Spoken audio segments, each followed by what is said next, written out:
continuation of our discussion on protein molecule interactions, the second module that we are looking at, we looked at protein-protein interactions and protein-peptide interactions. In this lecture, we will be looking at chaperone proteins, what we mean by these proteins and how they have an important role to play in the protein folding process. When we look at our protein folding, we have looked at the important elements of protein folding previously as well, which we will revisit here, and what we mean by the classes and the molecules, the chaperone molecules. When we understand the structural hierarchy of protein folding, we have studied in the earlier classes related to protein structure, what we mean by the primary structure, the sequence of the amino acids, followed by the secondary structure, the tertiary structure, and the quaternary structure, which we have for the assembled subunits. And we also looked at protein-protein interactions that would have these specific types of units put together in a complex formation. Now, for a protein to function correctly, in all the lectures that we have studied in this course on protein chemistry, we realize that the folding or the final folded form is extremely important because the structural aspects are related to the function of the protein. If we do not have the active site residues in the enzyme in three-dimensional space, in the specific conformation, in the specific scaffold that they are to be located in, then the substrate cannot bind. So the protein folding process is extremely important. In Anfinson's experiment, we understood, or we came to know from the experimental details, that the essential structural information was stored in the primary sequence of the protein. And this information was extremely important to understand that we have a folded protein. The elements of protein folding were discussed also in a folding funnel concept, where we looked at the many conformations that were possible when the protein was unfolded, looking at specific prediction pathways that would take us to the one conformation, the native state. In an understanding of the unfolded state to the folded state, we realized that there were many interactions, structure stabilizing interactions, that brought us to our final folded structure from an unfolded structure. Looking at the factors that drive this protein folding, we realize that hydrophobic collapse is the key driving force for the protein folding to occur. In the regular globular protein, we see this as the hydrophobic core of the protein. The polar surface that we see interacts with the solvent of the solvent. There is a compact structure requiring minimum volume, so there are not very many cavities in the protein, and additional stabilization by the disulfide bond formation, hydrogen bonds, and polar and electrostatic interactions between the amino acid side chains. The native state is, as we found out, or we looked at earlier when we looked at a study on a lecture on protein folding, that the native state is just slightly stabler than the unfolded form.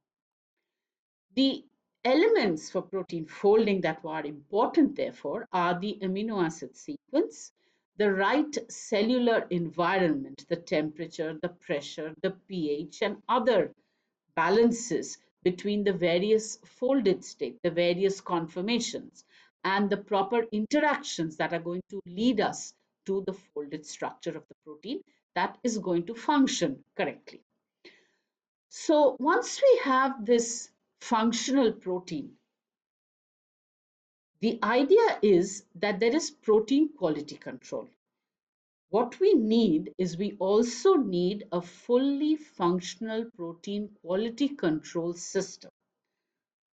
The lecture in this lecture, we will be looking at proteasome units and chaperones that constitute the protein quality control. What are molecular chaperones?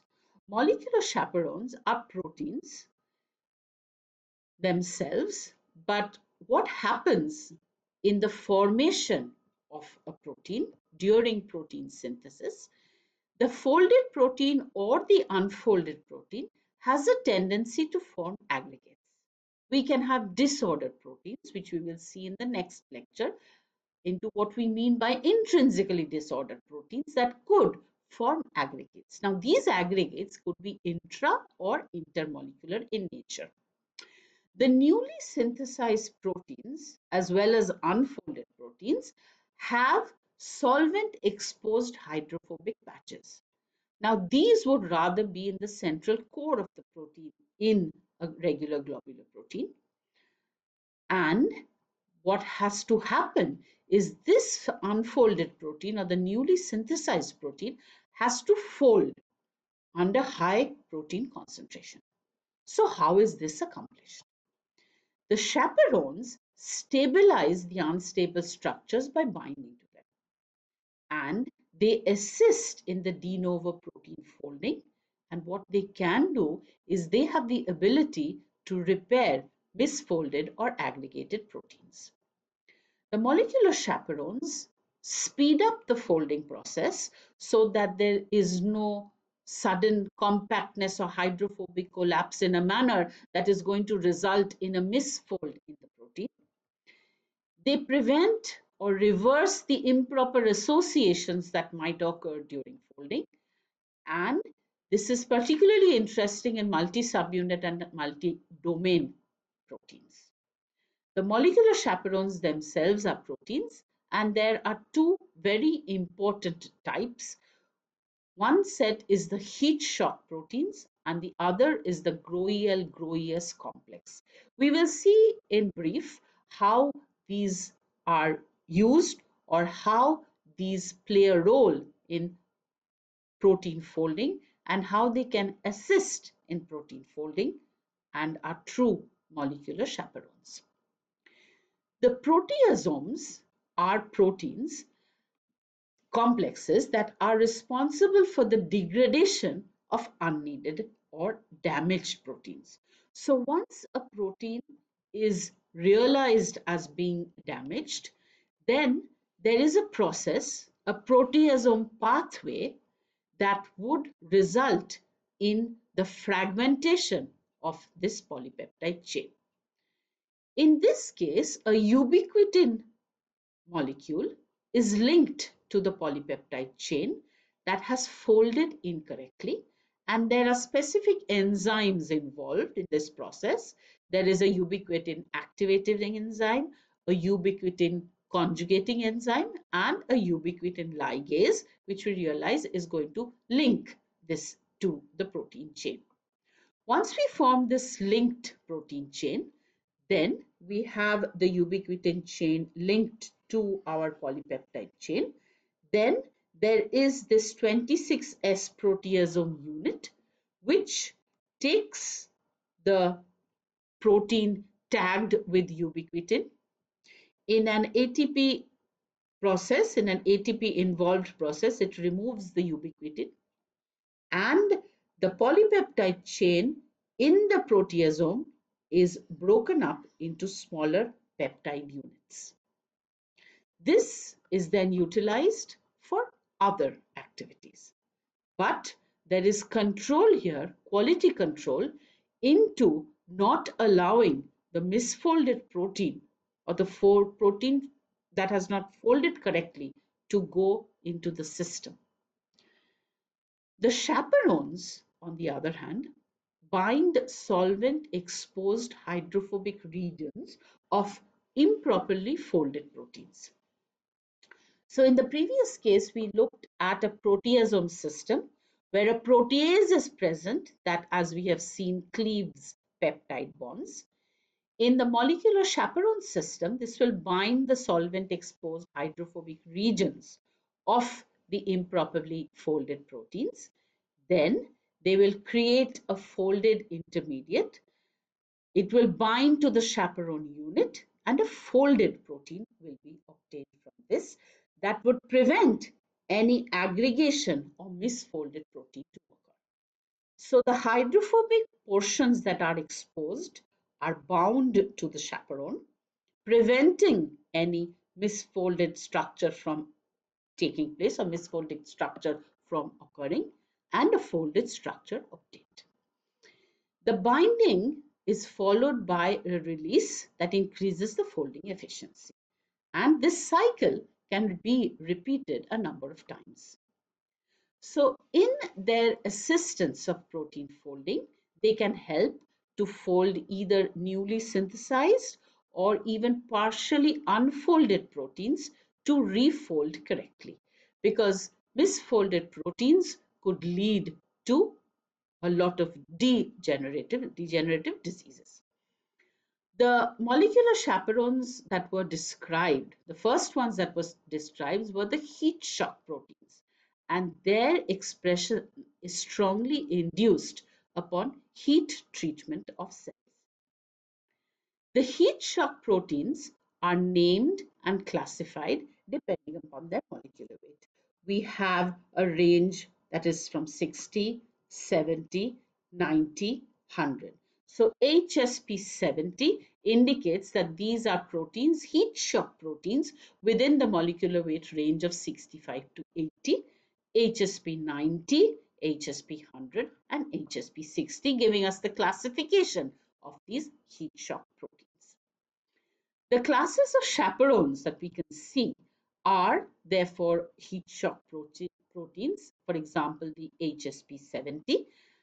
In this case, these are ATP requiring enzymes, and as the chaperone function we saw, they bind denatured and misfolded substrates and utilize the energy of ATP hydrolysis to reverse the folded state of these aggregates into trying to build up a system that is going to produce a correctly folded protein. So the unfolded proteins prior to translocation across the plasma membrane are therefore arrested. The chaperonins, on the other hand, are large cage-like structures that can bind improperly folded globular proteins. They also utilize ATP to induce proper folding within a protected internal cavity where the conditions are conducive for proper protein folding. We have the heat shock proteins HSP90. This is involved in the folding of the signal transduction proteins. And we have the nucleoplasmins. The nucleosome folding and assembly is the major chaperoning function of the nucleoplasmin.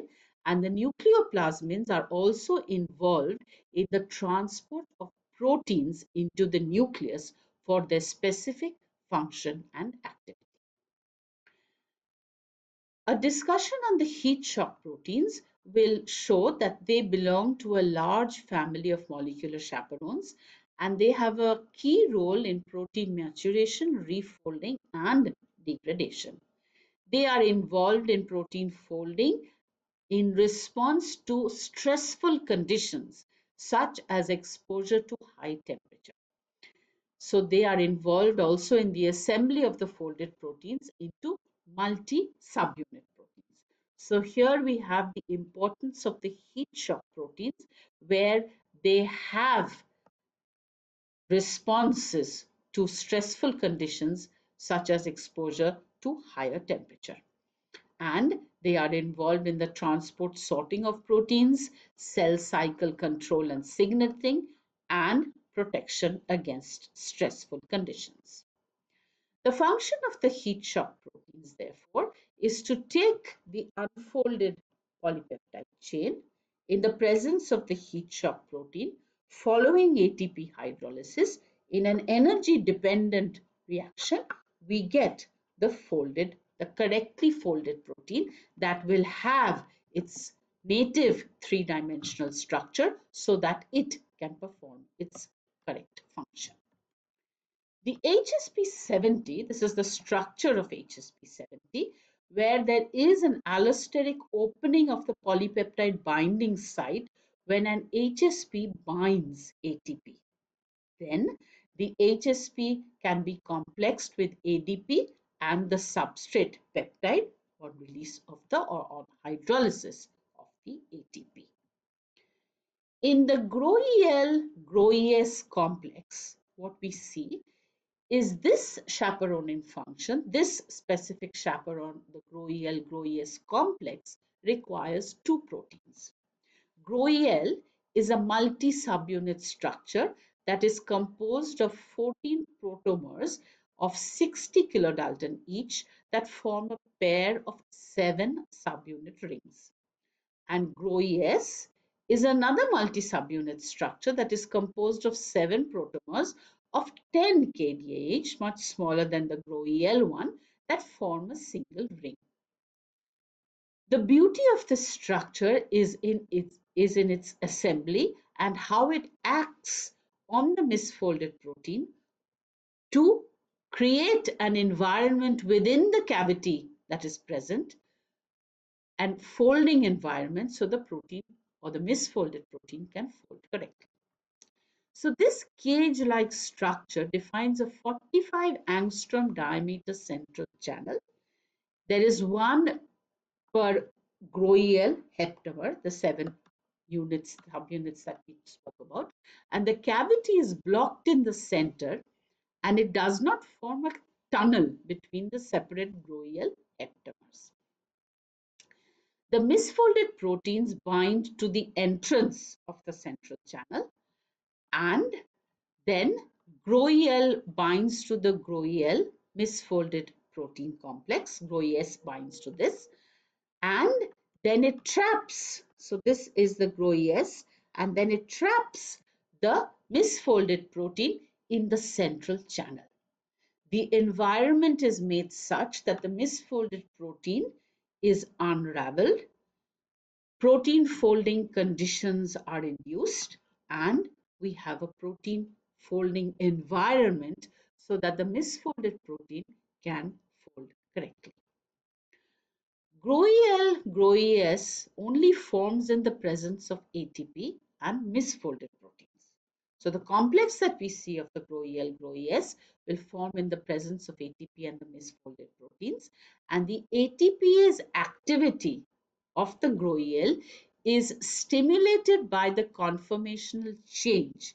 What conformational change? That the conformational change that results from binding of the misfolded protein, then this facilitates the GROES binding. So the GROEL-GROES complex, the misfolded proteins bind primarily to the apical domain on the inside of the cavity. This has been obtained from mutagenesis studies and understanding of the way the GROEL-GROES complex works. The ATP hydrolysis then changes the conformation as well as the accessibility of the apical domain and facilitates the rearrangement of the misfolded protein.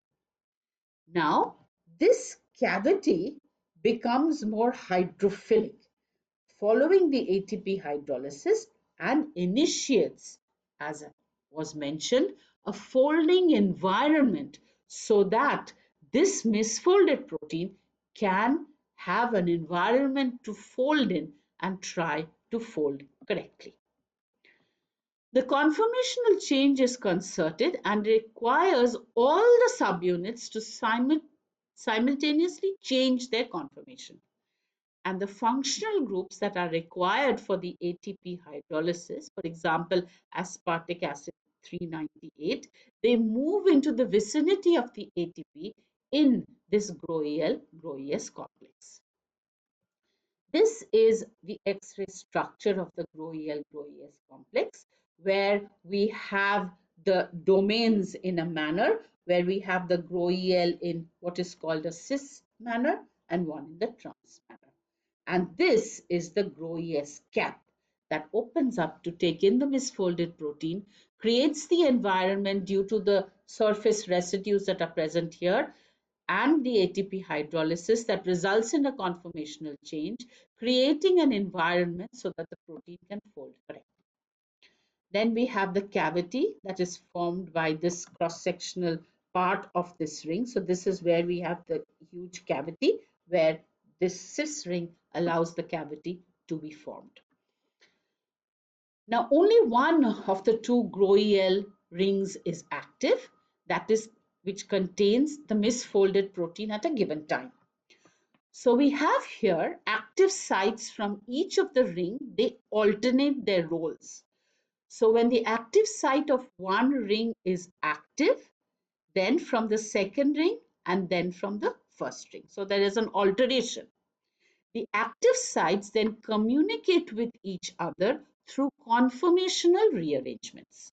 And what happens is the unused ring, the one that is not active at that point, has an important role that releases the refolded protein, and the binding of the ATP to the unused, that is the trans ring, releases the GROES, ADP, and the corrected folding protein. So we have the entrance at a point, we have the release at a point of the folded protein, and it takes place through this ATP hydrolysis. So the ATP and the misfolded protein binding to the trans ring requires hydrolysis of the ATP that is bound to the cis ring. So there is the cis ring and the trans ring that alternate their roles in the activity in the binding of the specific polypeptide. And what happens is the ATP and the misfolded protein that are bound to the trans ring require the hydrolysis of the ATP already bound to the cis ring for this to occur.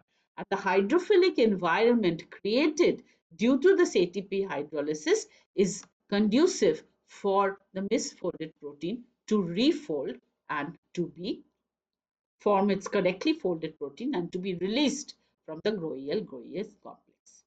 So the GROEL binds the 7-ATP and a misfolded protein. Then the catalysis, as we looked at, is a cyclic process. The GROES then binds, resulting in a larger cavity. So we have this come into the picture. This forms the cap on top here. We have the ATP bound, 1 ATP per protomer. So there's 7, we know it is a heptameric capsule that is present there, two of them. So we have 7 ATP bound here. Then when we have the correct environment, when the ATP creates the environment that is hydrophilic in nature, we have the folded protein and the ADP form because the hydrolysis has created the hydrophilic environment. Then the cis ring, they are hydrolyzed to ATP. This allows the refolding to occur. Following this, what happens? Then we have the second misfolded protein binds to the GROEL, that is the trans ring that is inactive at the time. And we have a specific formation when the ring, or rather the protein, is misfolded, it will be released. So the GROEL, ADP and the folded protein are released from the cis ring, and this repeats the cycle between the cis and the trans ring, alternating between active and inactive. So one takes in the misfolded protein, ATP hydrolysis creates an environment for the folding to occur, and then this is released. There are several diseases that are caused by protein misfolding. There are diseases that are associated with extracellular deposition of normally soluble proteins as insoluble aggregates, amyloids. Amyloids are formed in many neurodegenerative diseases. These are protein aggregation diseases. The amyloidosis sets a rare of inherited diseases in which a mutant form of some soluble proteins, for example, lysozyme or fibrinogen, they accumulate as amyloids. So there is a structural aspect that results in this aggregation that occurs. The symptoms usually become apparent later in life and they progress over 5 to 15 years. So if we look at the folding of the proteins using these chaperones, we have the ribosome that is creating or synthesizing the protein. the gradually partially folded protein is formed, and we have a proteasome complex that would take in any misfolded protein that needs to have an environment to fold but cannot fold correctly. It is then stamped with ubiquitin, followed by which the proteasome results in its fragmentation or degradation. In the partially folded protein, what happens? There are hydrophobic amino acid residues that are on the surface, that are involved, hydrophobic patches on the protein that are exposed due to the newly synthesized protein. Now, to prevent any hydrophobic patches coming together, we know that a hydrophobic core is formed, but we also know that there is a specific structural integrity to the protein, and it is not a random hydrophobic patch that is going to interact with each other. So the hydrophobic patches in the partial folded protein may interact in a manner that results in a misfolded protein. In that case, what happens is the chaperones come to the rescue and they bind to the hydrophobic patches in these proteins and create an environment that do not allow aggregates or misfolded proteins to form. Through ATP hydrolysis, they can create a folded protein. The GROEL-GROES complex works in a very complicated yet beautiful manner in which it takes in a misfolded protein, creates an environment, a hydrophilic environment through ATP hydrolysis, and allows a misfolded protein to fold correctly, creating our folded protein. This is the beauty of chaperone proteins, the heat shock proteins that respond to correct misfolded proteins and respond to heat shock and to stress. These are the references. Thank you.